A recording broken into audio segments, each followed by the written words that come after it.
Right, so oh gosh, you're still pouring in. Welcome to everybody that has joined and is joining as we speak this evening.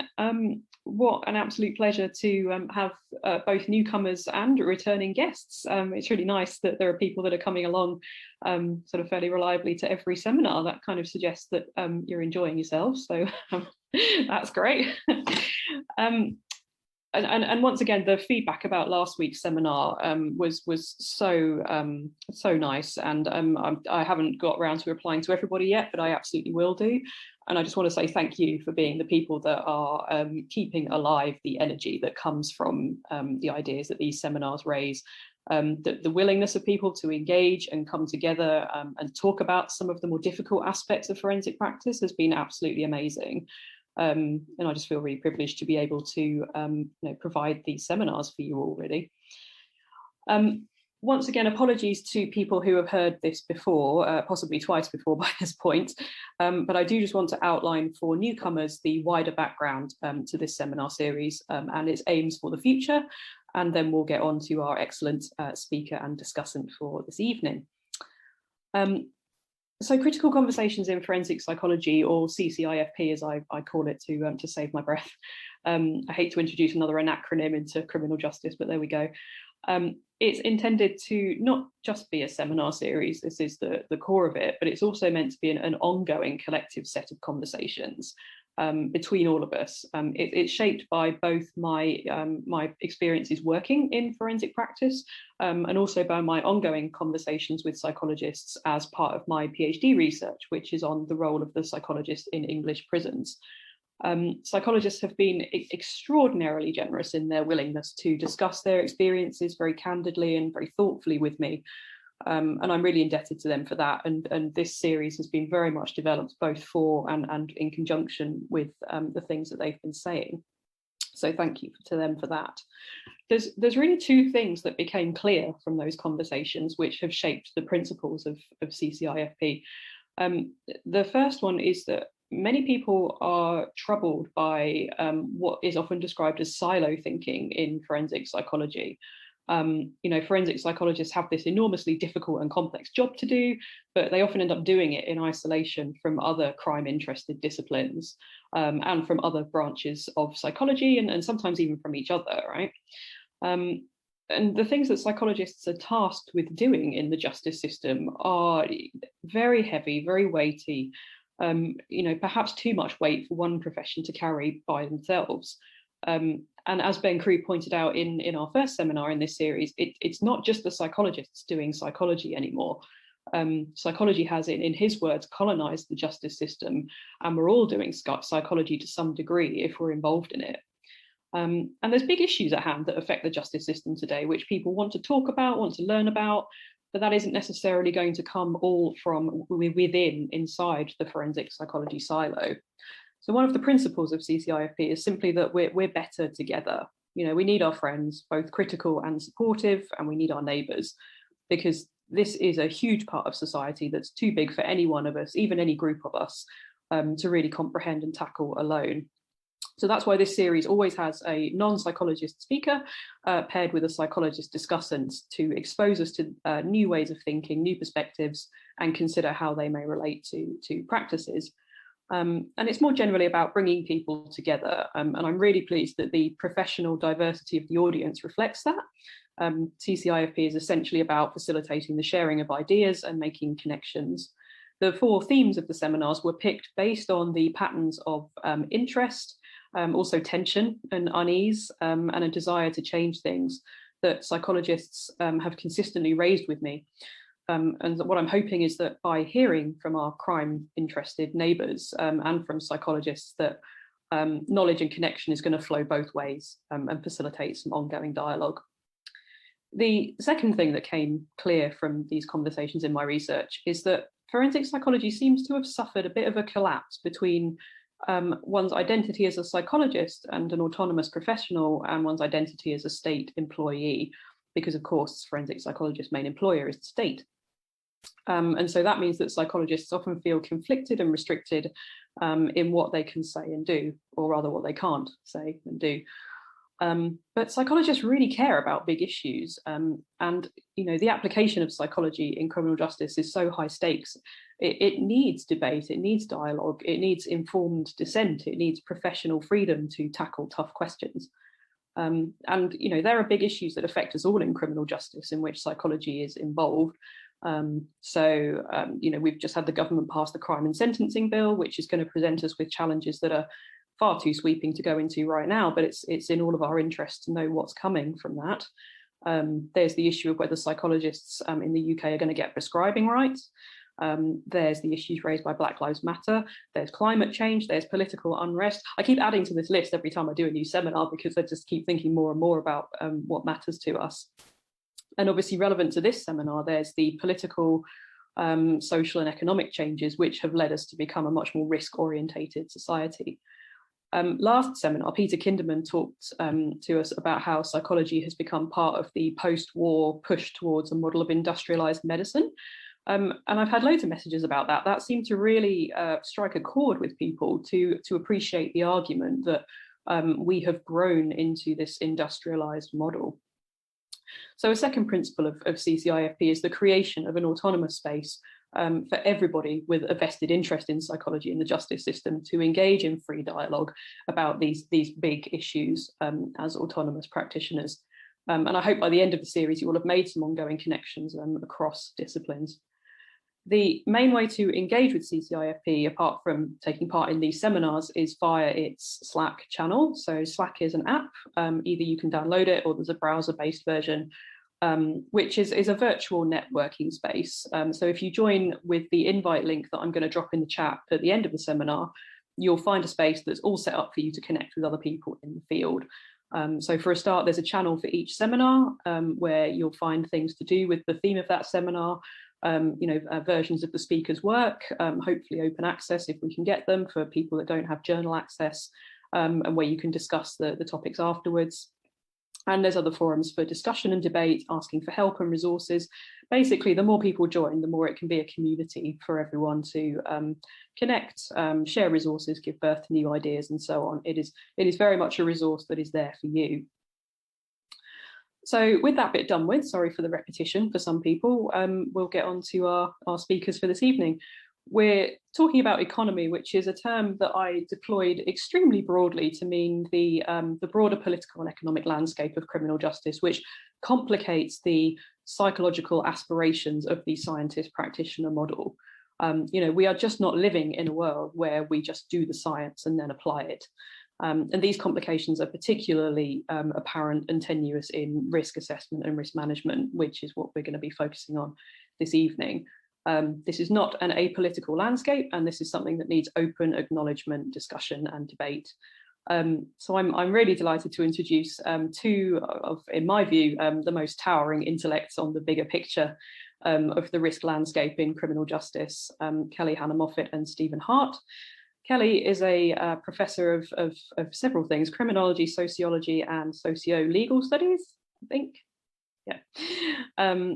At the University of Toronto, and she's written extensively on risk as a sociological phenomenon. I've learned so much from her work about the features of this landscape of risk that we inhabit, but that I was probably too on the ground to ever really be able to fully grasp as a practitioner.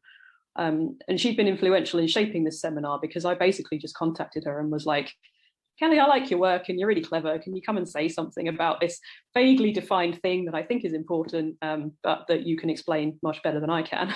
And she did, and here she is. So I'm very pleased to have her here. And Stephen is a name that should be familiar to all of us, even if we're often a bit too busy to notice it splashed across the manuals that we're all using in most days of our lives, or the psychologists will be anyway. Stephen is a clinical and forensic psychologist, and he's one of the main developers of the structured professional judgment approach to risk assessment, and he's co-author of many of the tools that a lot of us here are familiar with: the HCR20, the SARA, the B-Safer, the RSVP, and the SVR20. Stephen, I'm sure you can add any that I've missed. And I've had some lovely conversations with Stephen, and I think his perspective it's really valuable because he's had great experience of the bigger picture of the risk landscape, but also has had to engage with it in a very grounded and pragmatic manner. So it's lovely to have him here as well. Without further ado, I'll hand over to Kelly to speak, and then Stephen will offer a response. Just a brief word on functionality for people that haven't been here before. We've got a separate chat and Q&A function. Please chat in the chat and ask your questions for the panelists in the Q&A box. You can upvote questions if there's one that you're particularly interested in having answered. In the chat, the default option is set to only talking to panelists, but you can change that and direct your comments towards everybody, which I encourage you to do because they're often really interesting, and it's nice to have you all involved in the dialogue. So yeah, over to you, Kelly. Thank you.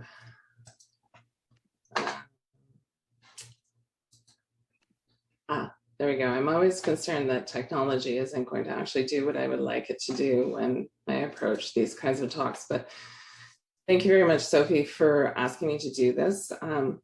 It was actually very hard to sort of think about how I could talk to a group of practitioners and psychologists about this issue in a way that might be thought-provoking and yet very respectful of what it is that the profession does. And it's a privilege to have Stephen alongside us to, give a different perspective and to help us think critically about these issues. So I want to begin by talking a little bit about, risk, and then thinking a little bit about the historical context in which risk assessment has evolved, but also thinking about where is it going in the future and how did we get here and where are we going from here? And in the middle of that, I do want to talk a little bit about some of the issues that I've observed in the research that I've done. This largely involved interviewing practitioners, observing the way risk is used, reading manuals, and looking at them from a very different standpoint than many of you folks, because I'm not actually using them. And I don't need to sort of do the tough work in institutions of classifying folks and actually assigning my own opinions to the risk levels of individuals. So with that, I'll begin by sort of commenting on the fact that internationally, our correctional cultures are increasingly being characterized by excessive prison populations and declining resources, as well as rising demands for public accountability and evidence-based practices. That being said, each culture is unique. Canada is not like the US. Canada and US are not like the UK and Scotland and Wales or Australia or New Zealand. Every culture has its unique features to it.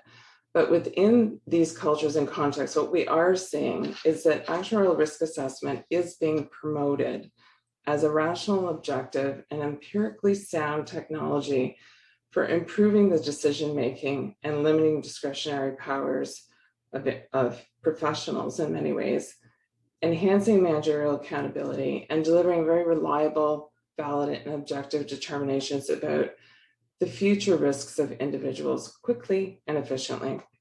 And increasingly quickly, I will emphasize, is something that is coming up as an issue for correctional organizations.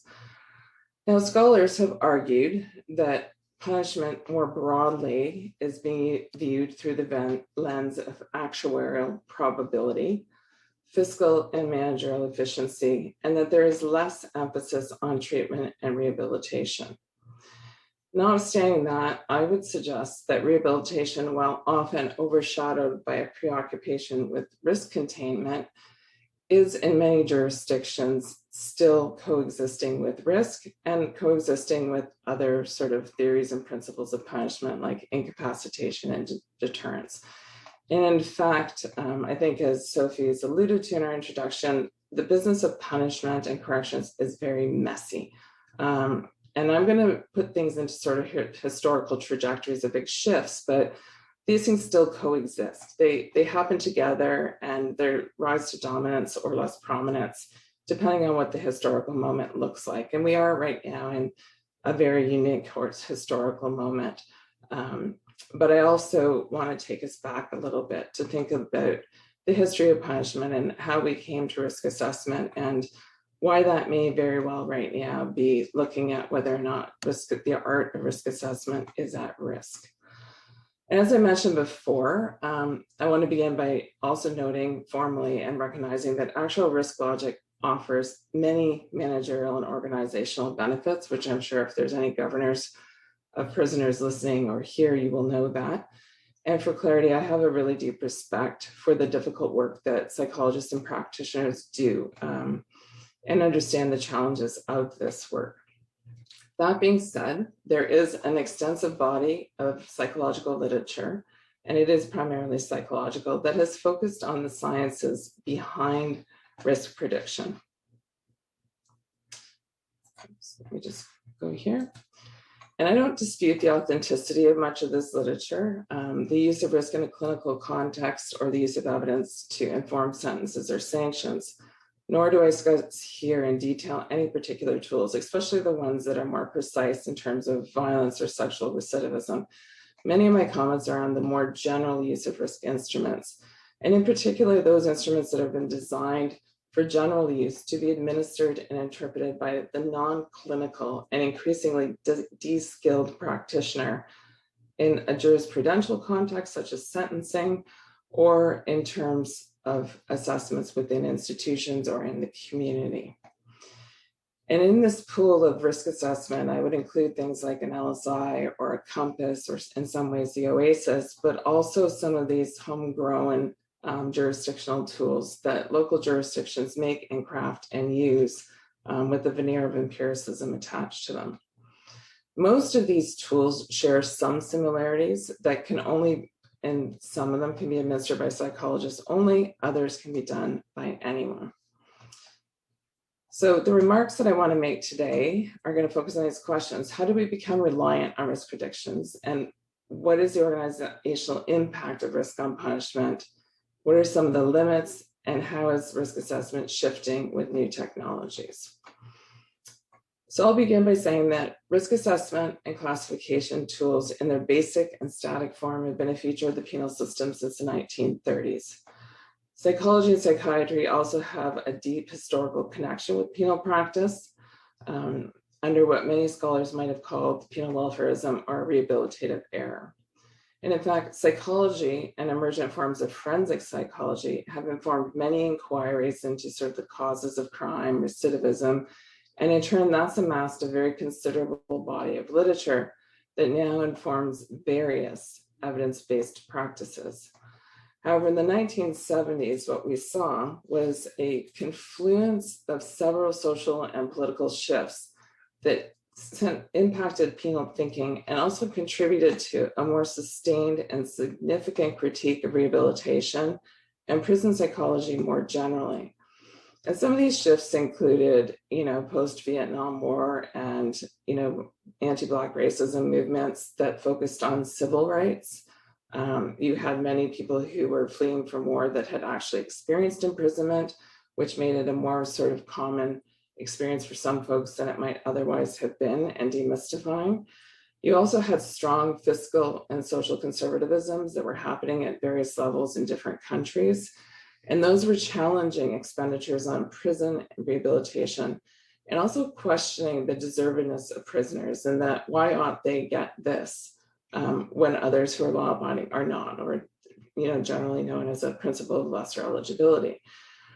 And there was also a reaffirmation or resurgence of a get tough logic that was looking at incapacitation or stiffer sentences, particularly for repeat offenders or dangerous offenders. The feminist and anti-war civil rights movements were important at this time because it was a moment in history when there was demands for social change and a highlighting of social problems. So even a more radical left, as some might characterize it, we're looking at the systemic issues and that prisons underpin prisons. We had a series of riots in a number of prisons internationally, Attica being one of the more famous in the US, Kingston in Canada. And we saw the questioning from the political left and right of imprisonment. These shifts led to broader trends in decarceration, deinstitutionalization, and also the rise of things like probation and parole and the infusion of due process into penal practices. Now, all of those things created what some scholars might actually call a penal crisis, where there was now a rethinking of, what was prison for, what were we doing in prisons, and how ought we move forward. What then happens is that in this moment of time, it intersects with an important study by Robert Martinson that is now infamously, the study being titled "What Works? Questions and Answers About Prison Reform." And as the title implies, Martinson's work was an attempt to assess the effectiveness of prison reform, and particularly those kinds of reforms and programs aimed at reducing recidivism. At the end, his article indicated that, and I quote, "modern rehabilitation could only be characterized as a widespread failure." And in summarizing literature, Martinson stated that with few and isolated exceptions, the rehabilitative efforts have been reported so far have failed and had no appreciable effect on recidivism. So in sum, the evidence presented by Martinson clearly suggested that rehabilitation was not effective in reducing further criminality, which is a rather simplistic rendering of a complex argument, but within popular culture, this is how it became to understand. And it came to be known as indicating that nothing works. The finding, while simplified, gets used by critics across the spectrum to demand change and to inform new initiatives that are led by sort of a more retributive or just resorts model. And it also led to several redesigns in terms of punishment. Now, responding to that sort of failure of rehabilitation, if you like, what we see is the rise of risk assessment. And it's in this context that we see that risk gets popularized in the late 70s into the mid 80s. And the science of risk assessment here starts to get positioned as superior to clinical judgment in making determinations about a person's likelihood of reoffending. It gets seen as something that is objective, and it also gets seen as something that is empirical, and that has a process attached to it.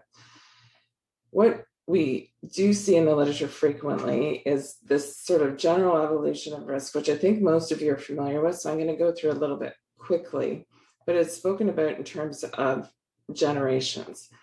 And the first generation is what I've been talking about. It's this idea of unstructured judgment of skilled professionals, professional discretion, and a discrediting of that professionalism for being subjective and unempirical and not being particularly accurate in terms of predictiveness of recidivism. Shortly thereafter, what emerges as a response to that is a use of and a popularization in different countries and in different ways of risk assessment tools, which have existed since like the 1930s of Burgess, but the first generation that we see are the ones that focus on static factors. And they're the features of the earliest tools. And those are the ones that looked at unchanging historic factors that make statistical predictions about someone's likelihood to recidivism. And these are things like what are listed here: age, convictions, relationship to victim, and a variety of other things. They're based and derived largely from aggregate population data, initially and still to some extent today, primarily adult male and often white. And these tools, while still in use today in many places, were then subsequently criticized for being overly rigid and prohibitive and relying only on static offense-based risk criteria that can't be changed. So while useful, they aren't all that helpful in a story about rehabilitation. And it's when you get to the third generation of risk assessment that in many ways we see a reinvigorating and a shifting of how correctional regimes, particularly in Canada, start to think about treatment. And this model of risk assessment, informed by the risk needs responsivity model of Jim Bont and Don Andrews, contributed in many ways to the retention and reintroduction of programs in prisons by purporting that it's going to look at what works. And in terms of looking at what works, what they were looking to do is reassert the premise that offenders can change if knowledge of their needs are integrated into risk assessments, that dynamic factors, which are a subset of those needs and statistically correlated with recidivism, can be used to create programs that are amenable to intervention, and that the dynamic risk factor or criminogenic need could be seen as something malleable and different from a static risk factor. Because the static risk factor can't change, but the dynamic one can. And these tools get followed on by a series of other tools of the fourth generation that looks at responsiveness to diversified types of treatment and refines for youth and others things like protective factors and strengths, and to some extent even moves into what some would call a fifth generation of risk, which for the purposes of this talk, I am not going to go too deeply into that developmental history of risk assessment. But it's sufficient to say that in general, what these tools did was they created the possibility of thinking about how we could assess and potentially contain risk using instruments that were actuarially or statistically derived and therefore differentiated from clinical judgment, because they're characterized as being neutral, objective, and evidence-based, and they appeal very much to a correctional system in crisis. Now, almost 40 years later from this time, it's really hard to imagine a institution without risk assessment. And there's a vast literature on these tools, the type of these tools, and debating them. And I'll go back to that a bit in a moment. But these tools actually were very important in changing the culture of punishment and the culture of the criminal justice system, which is what many sociolegal scholars and others have started to talk about, a more risk-based culture, or the risk society, or the rise of actuarialism, or statistical justice, or many of those kinds of things. And that is what they're pointing to, is how risk assessment becomes this staple of correctional management and gets firmly embedded in the policy, processes of sentencing, and pre-sentence reports, dangerous offender hearings, classification, institutional placement, treatment, and many of the things that many of you are engaged in. And now, as you know, even though these tools facilitate your work, their absence is often also noticed, and many decision makers will make a request and want risk assessment, and they are increasingly uncomfortable in making decisions in their absence. And this is not surprising, because we know that people seek certainty. We know that people want some cover. Sometimes in the very difficult decisions that they make, they want to be able to have help in predicting the unpredictable in some cases. And also, not surprisingly, a lot of the research that I've done with practitioners shows there's very high concordance rates between a risk score and the decision. So there's a lot of reluctance to deviate from what it is that one of these risk instruments will suggest to a practitioner as a level of risk. Now, what risk's done in this context, organizationally, if we step back for correctional regimes and for penality more generally, is that it's done a lot of institutional and social organizational work. And it has affected how institutions think and how they think about the management of increasingly complicated correctional populations and growing populations that are outstripping the capacity to work effectively with individual groups of folks. What they do is they take a very old concept that many know, which is dangerousness, and they make it quantifiable and translate it into an empirical risk score. They structure and streamline decisions. They help to disaggregate correctional populations, identify who ought to receive treatment versus who receiving an abundance of treatment might be prone to an elevated risk as a consequence. And they allow for these empirically defensible decisions about a number of different things that we need to do to run and manage institutions. They also led to a very efficient deployment of resources in terms of programming, type, delivery, and model. which leads us into potentially a whole other discussion about program accreditation and how it links into the dynamic of dealing with risk and reduction of risk. But it's also repackaged rehabilitation, and it's promoted programming and retained it by saying we actually do know what works, and has enabled the legitimation of some programmatic therapeutic interventions, but by the same token, it's also eliminated some, and it's deprioritized others.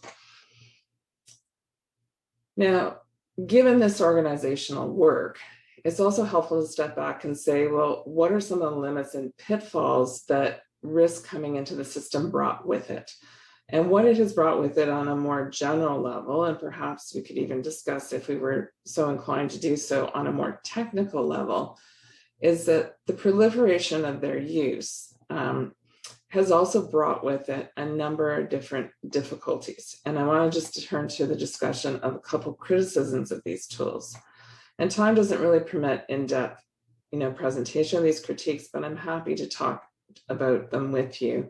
But what I'm presenting here comes largely from the research that I've done over probably 15 years of different studies that now has amassed over 200 practitioners and judges that we've spoken to in the reading of manuals and looking at how people engage with these tools and actually use them. Some of the first set of concerns that we see consistently in the system, and this may not be concerns that psychologists engage in because of their training, but we see slippages, and slippages that are kind of built into the logic and structure of risk, which in an academic way, we say, well, that's not what it is.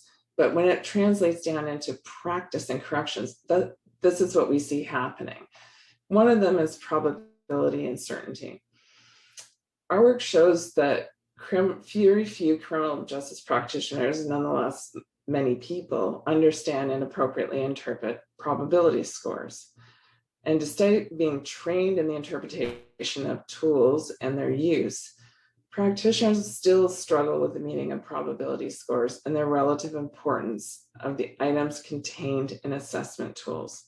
And instead of understanding that an individual with a high risk score shares the characteristics with an aggregate group of individuals who are also high risk, many practitioners and those who are not specialized in risk assessment, and even some who are, begin to slip and perceive it as an individual as a high risk or dangerous offender. This feeds into another issue around correlation from causation. In practical terms, we know that the items that are included in risk tools and the variables that are there because they have correlations with recidivism. There's a difference between the correlation statistically versus causality in the sense of the etiology of crime and why somebody did something. Or knowledge about why somebody did something and how to prevent it in the future, which is really the secret key to the mind that psychologists are expected to have. But practically, correlation becomes causation, and risk gets translated into administrative certainties.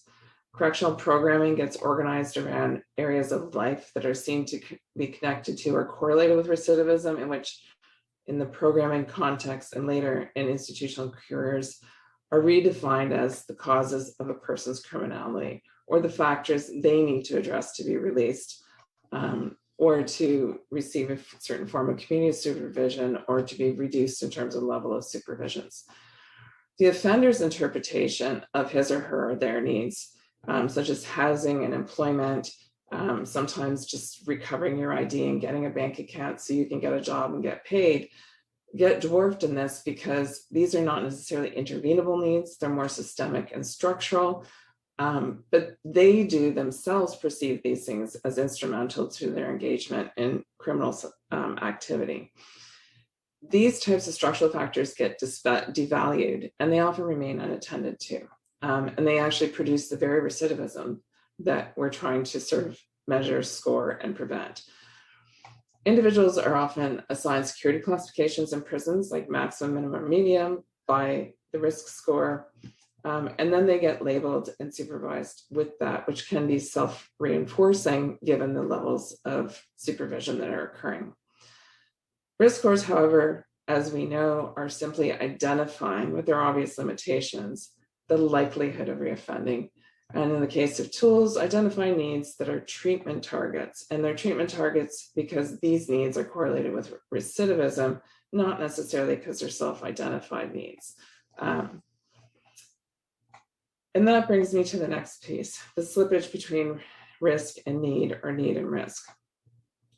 The emergence of the category dynamic risk or criminogenic risk has produced, it should be dynamic need, and criminogenic risk have produced this kind of notion of a slippage between risk and need. And factors that at very one time might have just been seen as simply needs are now being understood as dynamic risk factors or criminogenic needs. And how one views need in a correctional context around entitlement and self-identification and various kinds of things around addiction and other things is very different from how we understand something as a risk factor. And this notion of shifting from risk to need actually really fundamentally can shift how we think about particular populations of offenders, like women, for example, who historically have been seen as a high need population, but relatively low risk in terms of the types of offenses that they commit, or when contextualized, what those offenses look like when they're quite serious. Now, moving on to some others, there's debates about methodological issues and statistical computations in risk. One that I want to highlight here that is of particular interest is that with the introduction of risk and the high level of wanting to predict things like recidivism or reoffending and address that, is that risk becomes inextricably bound to the concept of recidivism. And in social science, there is a vast literature, particularly in sociology and other disciplines, about recidivism and how elusive it is as a concept and how difficult it is to quantify. And one intrinsic difficulty of these tools is that recidivism itself is a notoriously slippery concept and difficult to operationalize and reliably measure. And among risk tools, what you'll find is that the concept of recidivism will vary considerably from rearrest to reconviction to reincarceration, and it doesn't always refer to the original offense. And many actuarial instruments don't even differentiate between types of recidivism and can't really reliably predict the timing with respect to recidivism.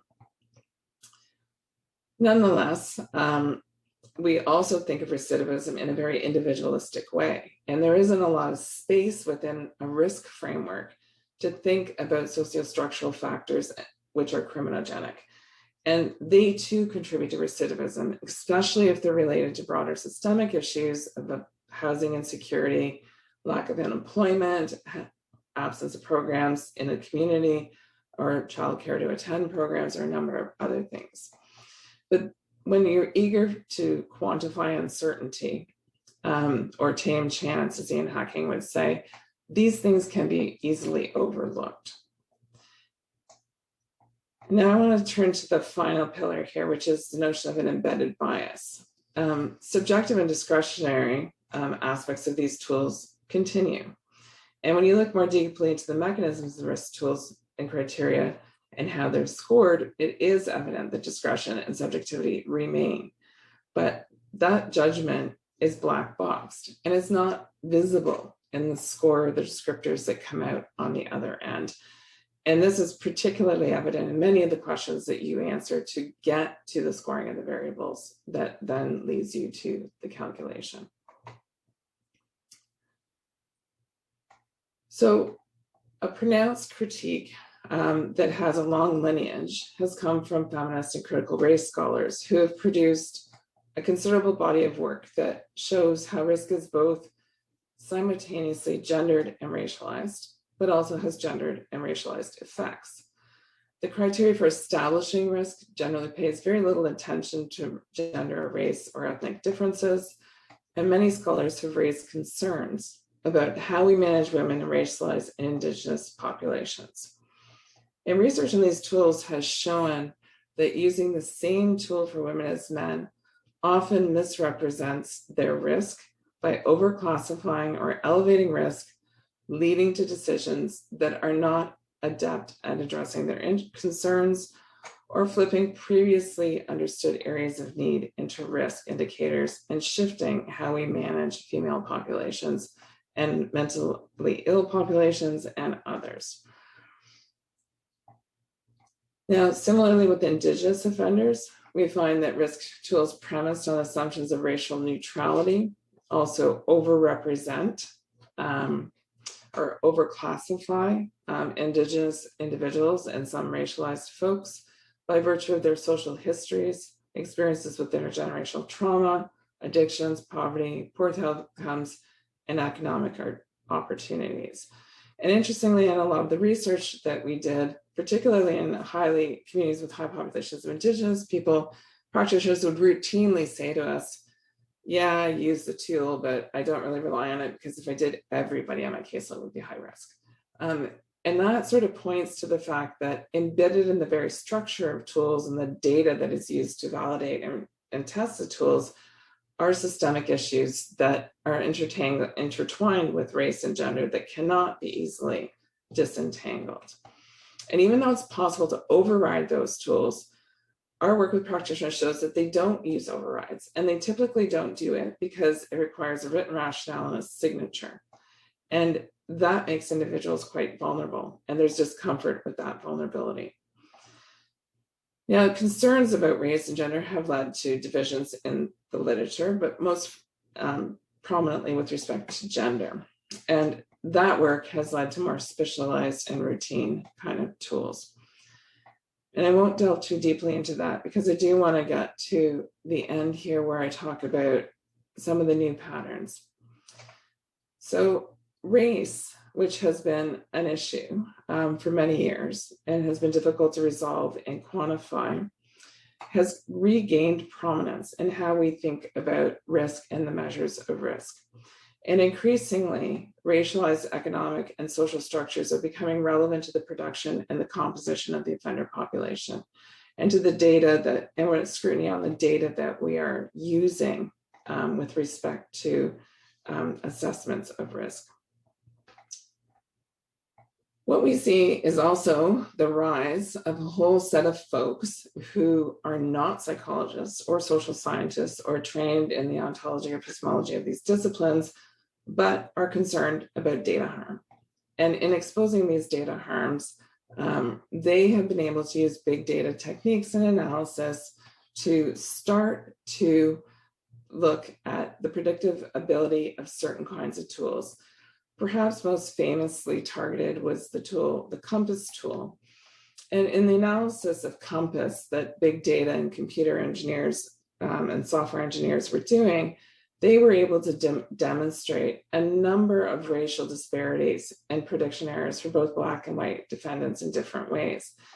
And notwithstanding that we could debate the efficacy of the findings and the methodology and whatnot, it had legs in terms of popular culture. And what that means is that it started to raise new questions about tools and risk and what is the correctional enterprise doing. And then with the over-incarceration of minorities and in the US in particular, the over-incarceration of Black and Hispanic folks, and also disenfranchisement from voting and all the other things that come with that, there were new questions being asked about how do we calculate and how do we predict and how do we move forward with risk. So what we've seen now in concluding is that, risk scores have been now starting to be removed from a therapeutic context. They're increasingly be seen as something that can be viewed quickly, inexpensively, routinized, and automated. There's pressures on time, and there's also pressures that are coming up from the critiques of racial bias and the limits of psychologically formed instruments, which were popularized by the ProPublica work. Not unlike the Martinson's Nothing Works studies that challenge professional discretion in clinicians, we now see another shift that's underway in punishment and risk that's being informed by the rise of big data analytics and machine learning. And I will conclude by saying that I think once again, we're in a social political moment in time where the role of risk assessment and correctional intervention will be rethought, and it will be recalibrated. And it will be done in the shadow of machine learning, big data, and AI. And happy to talk more about that as we go, but I think I'll stop here. Thanks.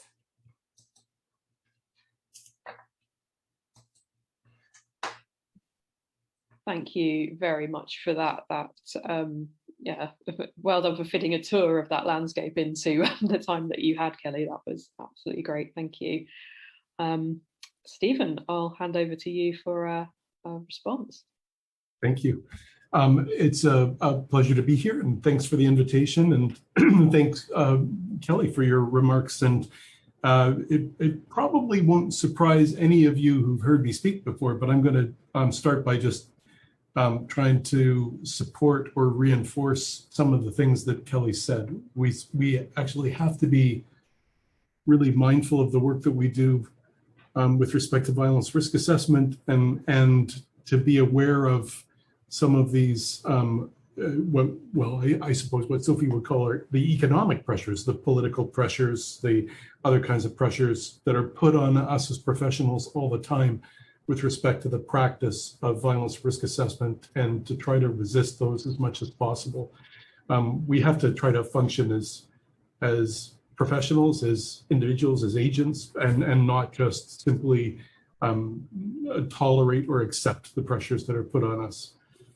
And one of the things you may have heard me say in the past, if you've heard me speak, is that, it's a bit ironic to me that I spent the first 10 or 15 years of my career, both as a graduate student and as a professional and academic, trying to do work on the development of violence risk assessment procedures and trying to improve the practice of violence risk. And then a good chunk of the last 20 years of my career telling people to curb their enthusiasm and to not overuse those tools or misuse those tools, including things like using tools that I've worked on myself and done research on, or even helped develop, to do things like incarcerate people indefinitely without doing a proper assessment, just relying on, say, scores on the Hare psychopathy checklist revised, or trying to do something like use the HR20 and add up some numbers and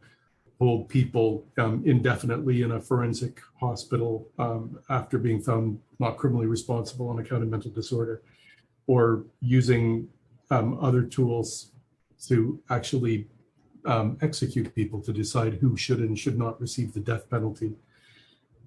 So, I live in this strange world where, on the one hand, I recognize the need for and our ability to do violence risk assessment, but also want to all the time reinforce to people that although we have some ability to do this, that we have to be humble about it. We have to avoid hubris and not think that we actually know exactly what we're doing, because we just don't. And it's so fundamental that, for example, almost any tool you use will have a definition of the violence that you're trying to assess risk for, and we can't even define violence precisely. And if you can't define it precisely, how will you ever know what exactly causes it? How will you ever be able to develop a tool that either predicts who's going to engage in it, or that allows you to treat it with any kind of precision? So what you have to recognize is, if you do this work, that very fundamentally we don't know exactly what we're talking about. That doesn't mean you can't do your job, because that's true of a lot of things in the world. Because we don't know exactly what we're talking about, and we can and should still try to do the best job possible. And perhaps unsurprisingly, you may not know that early on, when Chris Webster started to work at Simon Fraser University, and my work on violence risk, a lot of that has been done with Chris Webster over the years. He came from the institution where Kelly works, and so did Bob Menzies, who was also in criminology at SFU, and we did some work together and talked a lot about that shift from what was called dangerousness assessment before the 1990s to risk assessment post 1990s, and pointed out how there are some important differences in that shift that really came from the reconceptualization of dangerousness as risk.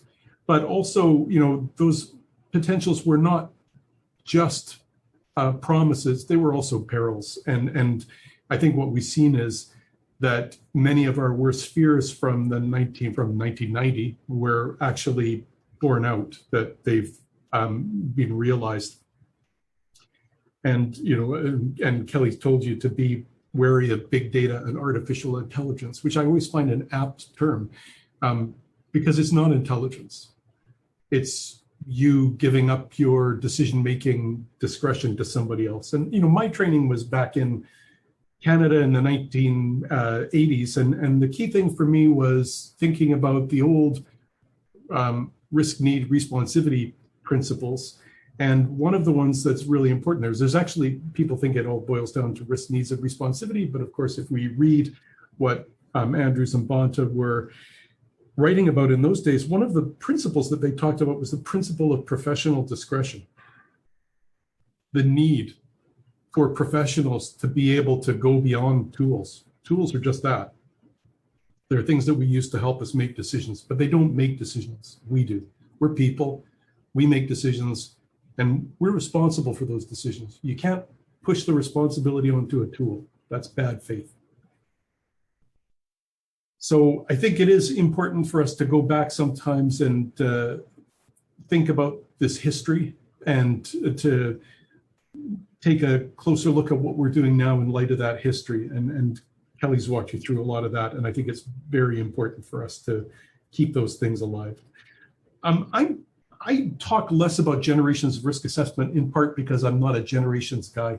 I actually went to school with a high school with Douglas Copeland, who ended up talking about Generation X and so forth. And one of the things is anybody who's ever tried to construct generations of human beings has recognized that those things are actually pretty difficult as well. You can't just neatly divide humanity into generations based on birth years and so forth. Expect that actually has a lot of meaning. And it certainly is true of risk assessment, because of course, structured risk assessment goes back to the 1920s.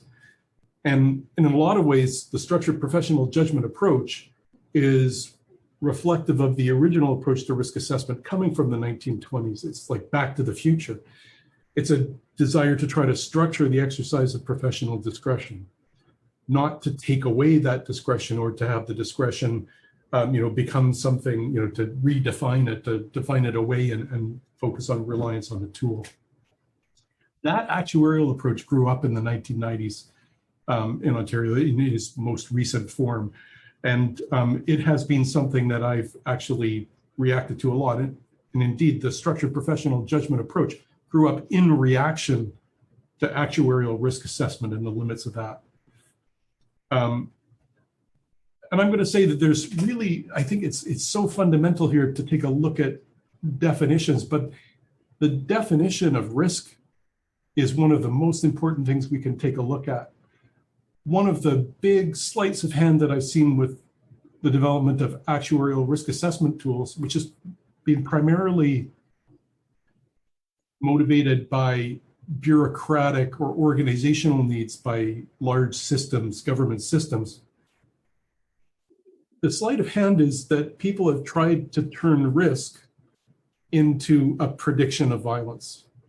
And that just creates a whole host of problems. And I hope that some of you are familiar with that or you've read about it before. But the definition of risk, I just encourage you to take a look at the encyclopedia of the Stanford Encyclopedia of Philosophy, for example, which is my favorite reference for these kinds of things. Or take a look at the International Standards Organization, or take a look at the glossary of the Society for Risk Analysis, or the Risk Insurance and Management Society. The definition of risk is uncertainty. Uncertainty in business objectives. That's the most characteristic one. And our business is about trying to protect public safety and to try to help people who find their way into systems. So that dual kind of responsibility. And what we're doing with the risk assessment is not trying to predict what will happen, but trying to understand the range of possible outcomes for people. What are the most plausible outcomes that we should be worried about and that we should take into account for our planning, for our management planning, for our planning for treatment and intervention and so forth. And the reason I like that is because it's focusing us on understanding what we don't know about the future. If you believe that you can actually place a number on people and come up with something that's meaningful about their probability for committing or likelihood for committing violence in the future, then you're going to think about the world in a much different way than if you try to understand, well, what is it? What don't I know about what this person might do or why they might do these various things? How can I reduce that uncertainty? How can I try to understand it better or try to take some steps to try to organize the future better for people? We do need to be very cautious about making sure that we don't forget exactly what risk is, and similarly what a risk factor is. And Kelly talked about the problems with this. Anybody who thinks that a risk factor is a correlate of some bad outcome is not using proper language. And I'm going to say, and I think that actually applies to the work that's done in criminology and forensic psychology. A risk factor is a cause of something. And if you, and I would say at the individual level, that means it's a putative cause. We're trying to make a best guess about what the risk factors are that are driving somebody's risk, because that guides our intervention. And if we can't actually justify why we think that a risk factor is relevant in a given case, we shouldn't call it a risk factor. If it's just reflecting something that's done in the past, a behavior that somebody's engaged in, it's not causing anything in the future.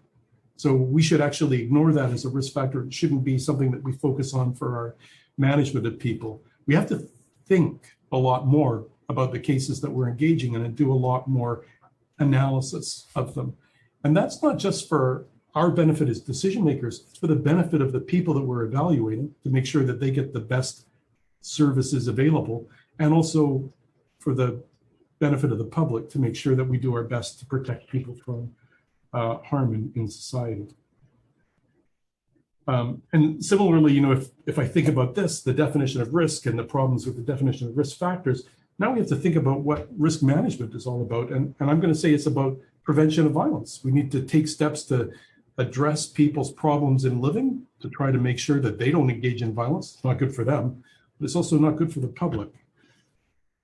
It's not about prediction of violence. The response to prediction of violence is that you're either going to let people go and not worry about them and not address any of the problems in living that led to them getting into trouble in the first place, or you're going to incarcerate them. Those are your only options. And that kind of black and white thinking or simplistic thinking is exactly the sort of thing that gets us into trouble and gives rise to some of the problems that Kelly was talking about. So, if I just kind of try to wrap up my comments here, even if I may have used a different language at different times, I'm going to say that the warnings that Kelly's given you are exactly the kind of thing that we have to consider all the time. We have to consider risk broadly. We have to understand that risk is not just the result of personological factors. That's why we did away with the concept of dangerousness in the first place. It was placing the sole blame for violence on individuals rather than the social environments in which they live, that sort of social ecology. And good risk assessments do take into account social ecology. They always have, and they should now. And certainly there's been a movement towards that in the risk assessment literature, but you're not going to get that by reducing something to numbers, by letting a machine make a decision for you.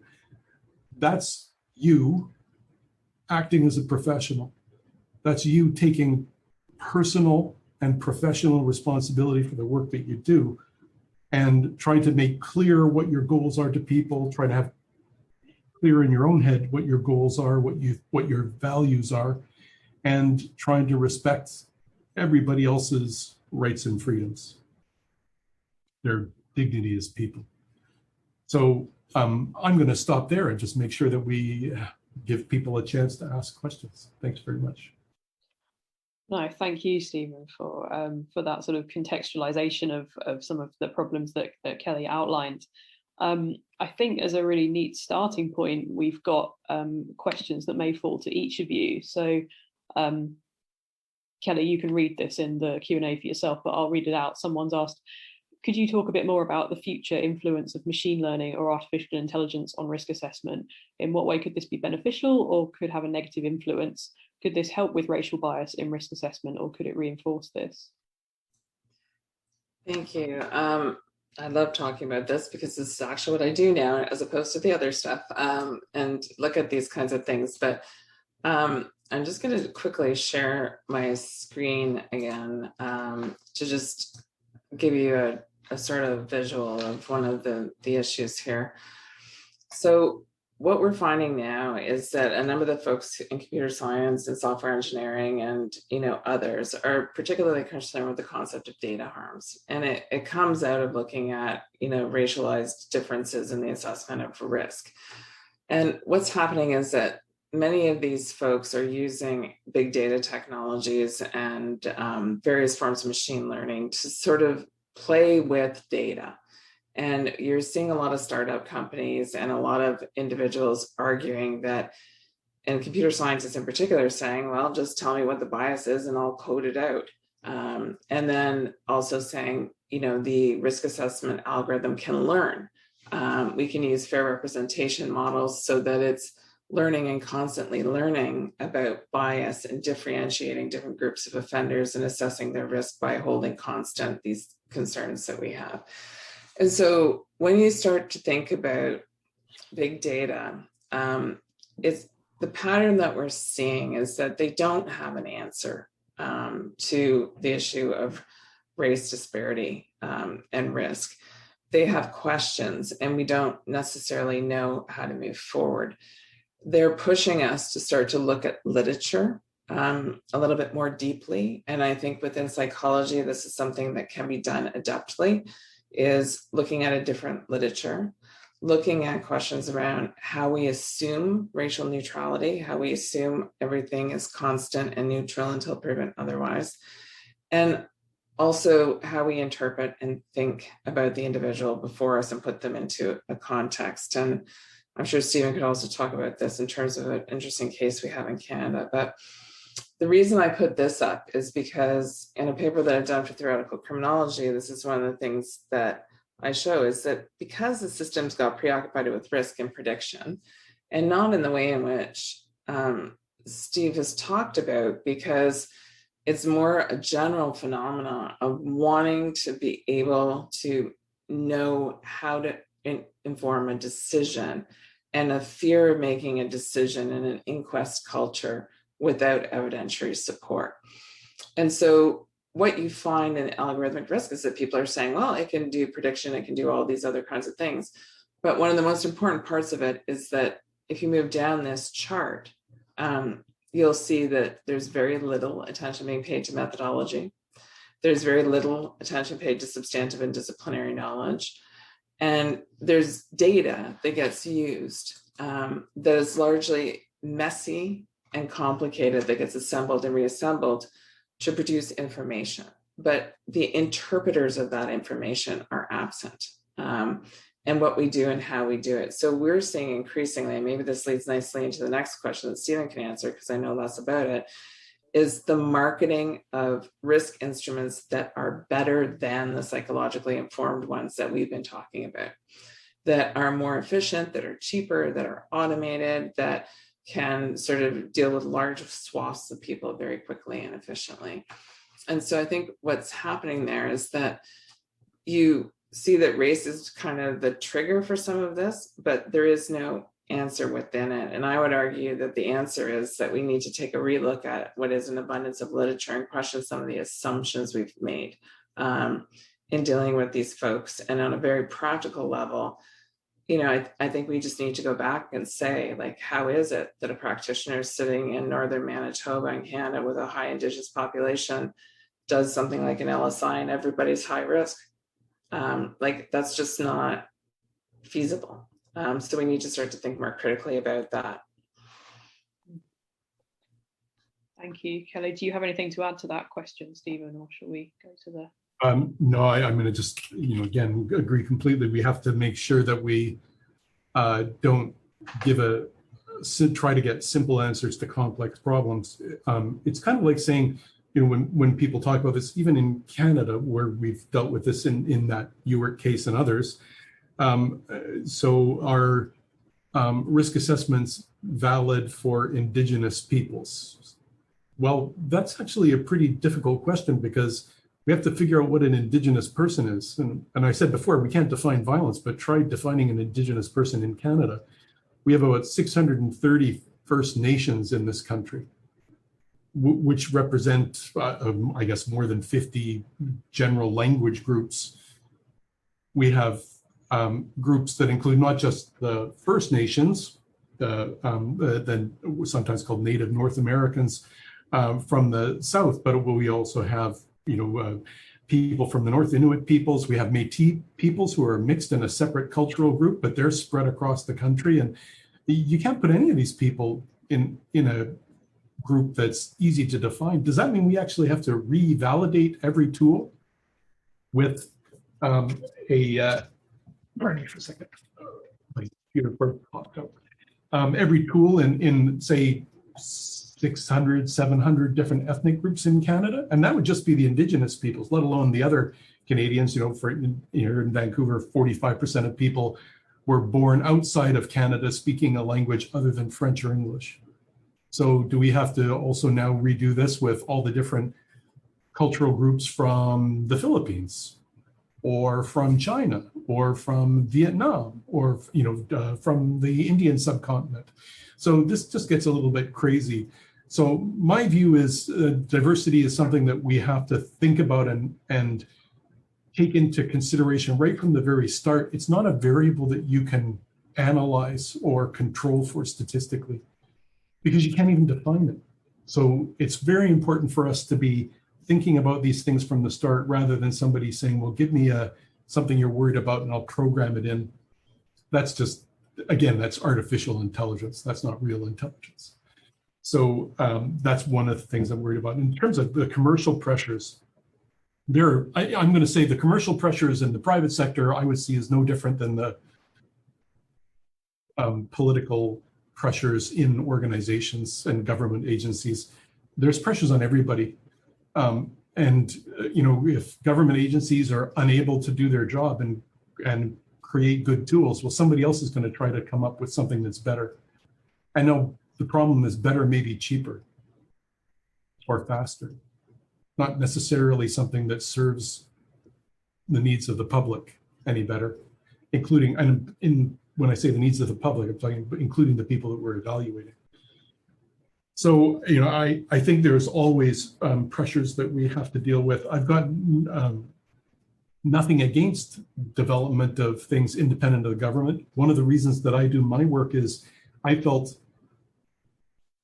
unable to do good work within some government organizations. And so, I'm working as a sort of a free agent, if you want to call it that. So the recommendations that I make are ones that I make, but I would say it's a free market. People should be able to suggest good ideas. And I think the problem is when we come up with one that is monolithic and that gets forced on people as being the only way to do your work. So as long as everybody recognizes what those pressures are and that they affect everybody, then our goal is to try to acknowledge those pressures on us, to declare them, and to try to consider how they're affecting our work. And that way we can all have a sensible discussion about it. Do you have anything to add on the question about commercial interests, Kelly? No, I agree with a lot of what Steve said, but what I will say is that I think that in some jurisdictions, it drives jurisdictions that are cost conscious into developing their own tools and their own instruments to do things, and that those get into the mix of the logic of risk assessment, and that's where it all starts to get quite muddy. So I do think that there are some very real implications for organizations that are not able to sort of use think tools or adopt tools because they don't have licenses or the ability to do it, or they choose not to. They may have the ability, they just choose not to. So I do think it impacts and intersects with the issues of how we think about risk, and it also makes it a little bit more complex. Can I just get one of you to, for people that may not be aware of it, you've both alluded to the Ewart case as a very important one for this field. Would you mind just outlining what that was for people that may not be aware of it? Steve, I'll let you do that. Sure. The Ewart case was a case that went to the Supreme Court of Canada, and the case materials are available for free online through the Supreme Court of Canada's website, and you can actually even watch the arguments before the Supreme Court. And it was a case of a man who self-identified as an Indigenous offender who was in the Correctional Service of Canada and felt that the tools that were being used to assess his risk, which were a number of actuarial tools, some of which will be familiar to you, things like the VRAG or the SORAG or the Static 99, the alphabet soup, that these things were not appropriate for use with Indigenous offenders and had not been validated for use with Indigenous offenders, and harmed him because they were inappropriately identifying him as high risk, to the point where he didn't even bother applying for parole because they kept saying that his risk was very high. And the Supreme Court of Canada actually agreed that there was a failure of the Correctional Service of Canada to ensure that those tools were appropriate for use with Indigenous people. They didn't release Mr. Ewart because they said, he needed to go back and demonstrate harm to him in particular, but they agreed that he had proven that those tools had not been properly validated for use with Indigenous offenders. So really interesting case, and you can read about it in several places. I've written about it before. We've had a special section in the Journal of Threat Assessment and Management on this, but also just take a look at the actual decision of the Supreme Court of Canada, which is a really well-written one. Yeah, somebody's just really helpfully dropped it in the chat there, the link to the document. So thank you very much for that. That's there for people to follow. That was Nicole. Thank you, Nicole. Okay, so next question. Might there be such a thing as the ideal risk assessment tool? And if so, what would it look like? That's easy for me. I don't know. No pressure. I have no idea. Except I can tell you that one of the things that we need to do before we can tell you what ideal is, before we can evaluate the tools, we actually have to have some common values. And I think that's one of the things we don't talk about enough is we should be talking about what should a risk assessment tool look like? What are the key characteristics it should have? What goals is it intended to fulfill? And there's just an attempt to get around this by making the argument statistical. And the statistical stuff is values free, which is to say it has no sense of values. That's not a good thing. I think we need to be explicit about those things. Yeah, I have a thunderstorm starting here, so hopefully I don't disappear in cyberspace. But I agree. I think my answer to that is no, but I would change the question, which is, if we're interested in assessing risk, how ought we think about doing it, and can we do it with a more holistic kind of approach to it? And I think this is even applicable to the questions around race, because we have another decision in Canada around Gladue, which argues that one ought to take into consideration things like intergenerational trauma, intergenerational violence, colonization, residential school experience, all of these things, and that those things need to be used to help make sense of an individual's behavior.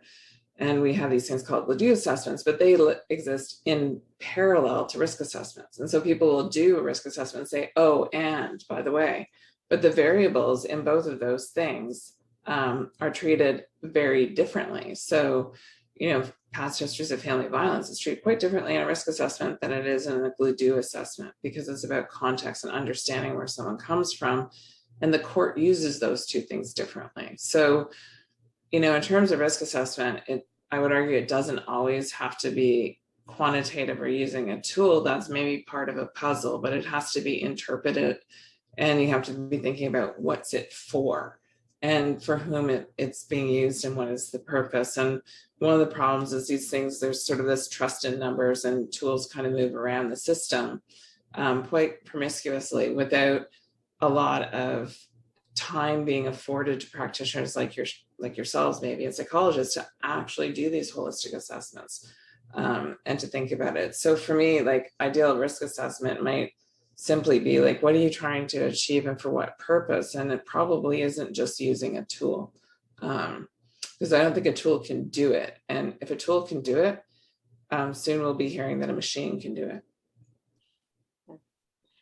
And yeah, I like what you are both saying there, and it's making me think of one of the emerging messages from my research and conversations with psychologists is that the values that underpin risk assessment, like you were saying, Stephen, it's somehow it's a much more discomforting process than some of the other more treatment orientated stuff that psychologists do. It almost like it feels more morally dirty in a way, or at least much more contentious, much less agreed about why are we doing this, and why do we believe in it, and do we believe in it, and yeah, this sense of carrying this tension about it that I think possibly does relate to what you were saying about perhaps there needs to be a wider conversation about values first before we proceed to the technicalities. All right, question from Lawrence. Risk measured by reconviction is risk of getting caught. Yes, huge amounts of offending go unreported, undetected, and unconvicted. There are processes of racism and bias involved in each of these steps. What actually does reconviction measure? Oh, great question. Yeah, I mean, Lawrence, I think that's just correct. I hate reconviction as a measure of recidivism. In fact, I hate contact with the criminal justice system as a measure of recidivism, or as of things like future violence, because the whole point is it's contaminated by the same bias that we worry about will be affecting the tools that we use. And all you're doing is what Kathy Neal called, in her book, Weapons of Math Destruction, that kind of ratcheting effect where we kind of make ourselves, our predictions true. Where we take people and they've been the subject of systemic bias, we evaluate them in a way that's biased, and then they get released into and we use a criterion to measure their success in a way that's also imbued with bias. And it just makes us think that we found something real, when all we're really seeing is that impact of bias again and again. And the key thing about convictions is, 80% of the violence that occurs is not detected officially anyway. So why are we believing that tools that predict recidivism well are good when nobody believes that the recidivism is actually a good measure of violence? It's a bizarre thing that we would try to statistically optimize the prediction of a criterion that we believe is wrong. It's just flawed. So I think we have to have a really good think about these things, and to recognize that those statistical profiles are just really focused on, in terms of utility, on people who are actually in the justice system, and probably repeatedly in the justice system. By and large, a history of involvement with police is going to predict a history of involvement in police unless somebody gets out of that lifestyle. It doesn't say anything about them as people. It talks about the environment in which they're living.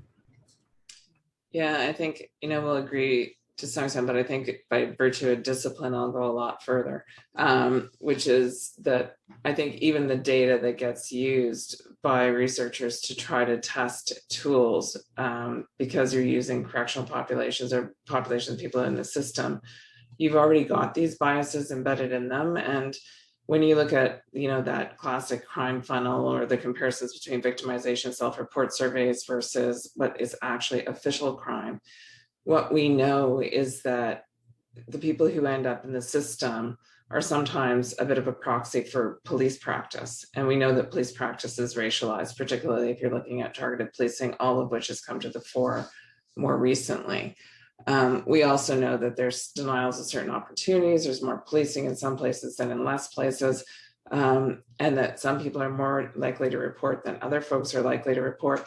So all of that is so enmeshed with the data. And it's one of the reasons why big data won't be successful either, is because it's sort of the argument of junk in, junk out. So you have to know your data, and you can't just rely on official data. And I think, like Susan's saying, is if you're just using an offender population, then it's a bit self-reinforcing, and there's an insularity to that in terms of its logic, right? And you have to kind of find a way to break out of that logic loop, because it's inherent in the way we're thinking about testing, measuring, and collecting data about risk, because who are the people that we're using and getting information from, and how much are we bringing in interdisciplinary analysis to know things like, if someone's in pretrial detention, which they're more likely to be if they're in poverty and they don't have good connections to the community and the family, they're more likely to plead a larger number of charges. And then they also automatically have this history of institutionalization. So for some metrics of risk, as you go through a series of questions of past institutionalization things, these folks are already there. We haven't even thought about what they've done. Like they're already getting ticks in the box. So I think one of the ways to shift this, and that I've tried to think about, is a special issue that Tony Ward did in Psychology, Crime, and Law, where the question was, could you rethink dynamic risk or criminogenic need? And, I struggled with this for a really long time, and eventually said to him, no, because it's inextricably bound to recidivism.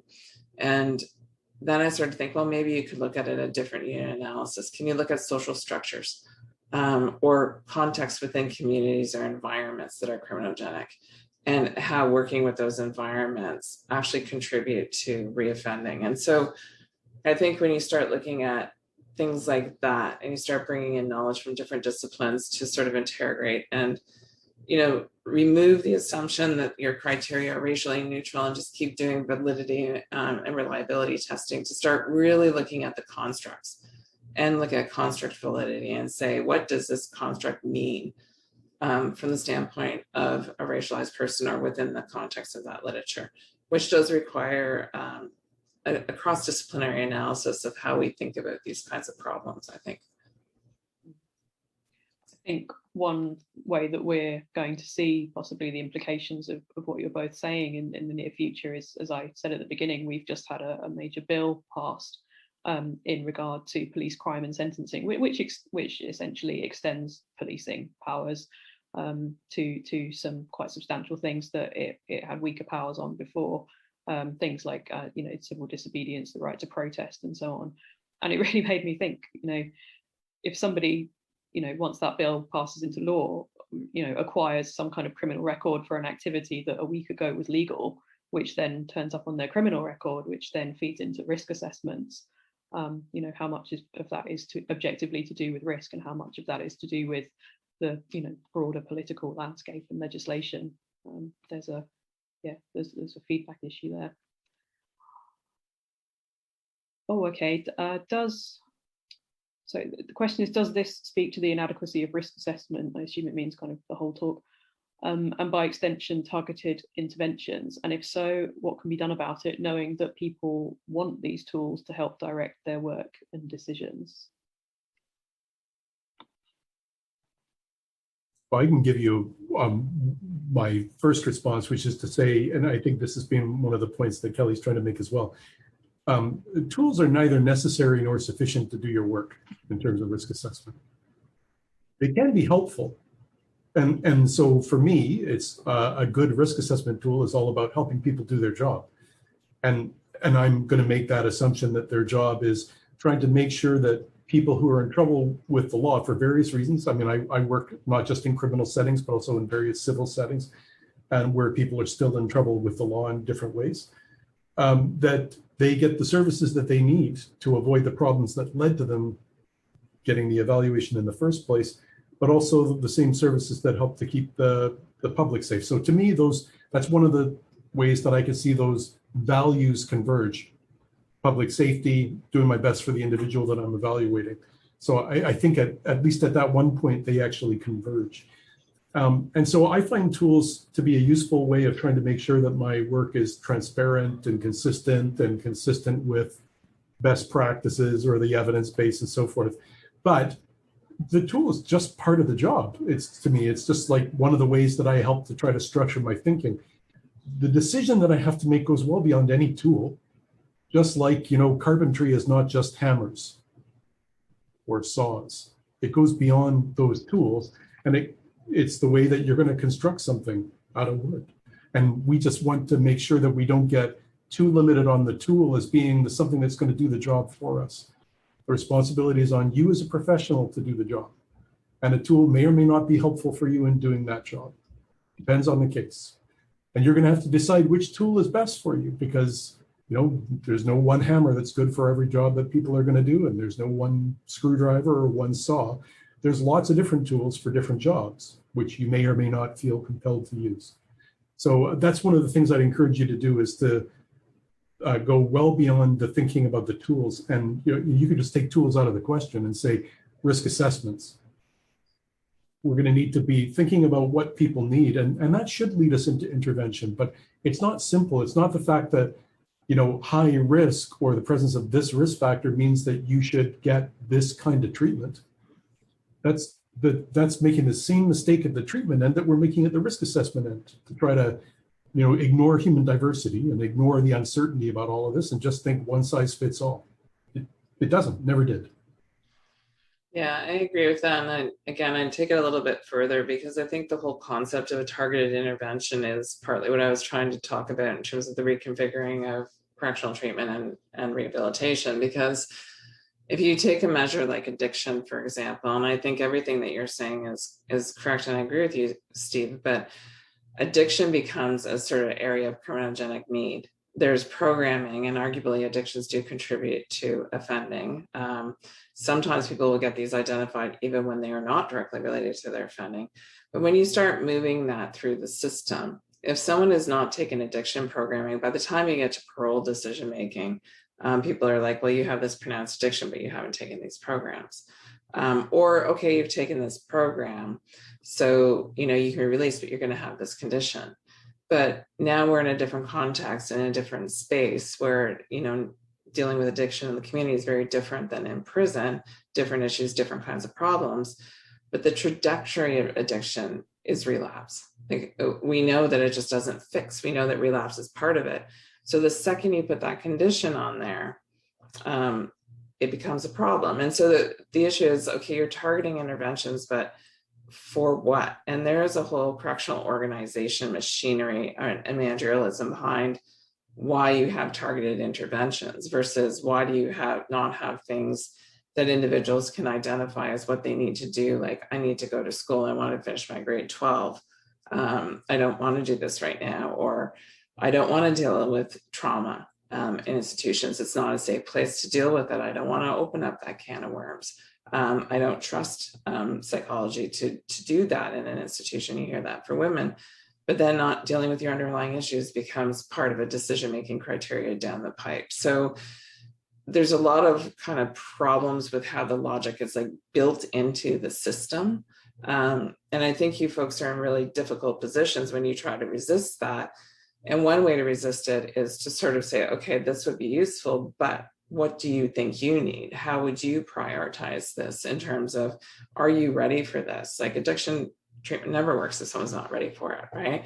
And so part of it is, just using the professional expertise and knowledge that you have to help inform the way in which you can best support somebody through their institutional trajectory from the beginning to the end. And I don't know so much about the UK because I think you still have some through care, but in Canada, we don't have reintegration officers anymore. So, we don't have continuities of care. There's a lot of challenges with that. So I think a targeted intervention is okay, you've got a vaccine and now you're good to go with COVID, right? It's a target, but it doesn't prevent any other of the issues that might emerge thereafter. So it kind of has an assumption in it that somehow you target something and you fixed it. And I don't think that that's realistic. I think you have to do that other kind of work that I'm sure, is not easy to do with caseloads and the need to be efficient and cost effective and stuff like that. Maybe I'm just going to add one thing, Kelly, because I think you're making a really good point here. But there's also another problem, which is we've seen over time that risk assessment has actually led to a narrowing of rehabilitative programming, a kind of a loss of diversity. Really good risk assessment should lead to further individualization of treatment, of interventions for offenders, not to simplification. And so the whole thing about targeted treatment, it's, you know, being for us in Canada, oh, well, some of your violence has been towards family members, so you have to go to a high intensity violence, family violence program, or nothing. It's one or the other. And then if it's the one program, it's delivered in one way for everybody, regardless of their background. And those things are terrible. But that's just not the best way to treat anybody. So if it's targeted treatment in terms of you saying, well, targeted for me should mean I understand what your big problems and concerns are, and I'm trying to figure out the best way to help you address that problem, then that's great. But if it's like saying, well, we have to figure out which of the 100% of offenders have substance use problems, and they're all going to be diverted this way, and they all get treated the same way, that's bad faith. Cool. Well, we're going to have to formally draw to a close now. That's because we're on to time. So thank you very much to both of you. We don't have time to kind of go into answers, but I just do kind of want to acknowledge great points made by Lawrence and Lee in the Q&A. Lawrence is pointing out he's asking about the consequences of assessing risk of places rather than people, which I think is a great point. And Lee is talking about the consequences of getting it wrong in probation practice, which, as he says, are very much alive in the English and Welsh jurisdiction. There's a lot of pressure on practitioners to get it right, or otherwise face kind of reputational or public consequences as well as internal ones. So I just wanted to acknowledge those two great points there. I'm sorry we don't have more time to pick them apart. I'm just going to drop the link to the Slack channel in the chat. So if people want to convene and chat after the seminar and join the network in general, that's the link for you to do it. And I'll be putting up some resources from the seminar in there. There's already some open access versions of work available from the previous two seminars there. And just also to flag the next seminar, and I've got to say, I've received an absolute banger of an abstract from Eric Lindstrom this morning for this next seminar, which is Forensic Psychology and Empire. Eric is this wonderful person that I've come across. He's a historian of psychology. And he's very glad that he's going to have the opportunity to talk to some psychologists, and he's going to be focusing on the imperial history of psychology and our links to that. And I'm very grateful for him for coming along to expand that conversation. We're starting to talk more about racial issues. We're starting to talk more about them in terms of equality, diversity, and inclusion. But the sort of background of imperial and colonial history is also enormously important and fascinating to learn about. So I'd encourage you to come along to that one. But Kelly and Stephen, thank you so much for having this conversation with us. And yeah, we're very grateful to you, and hopefully people will take away some of the things that you've said. Yeah, thank you very much for organizing. It was fun to talk about, and thank you for the really great and hard questions. Thank you. Thanks very much, guys.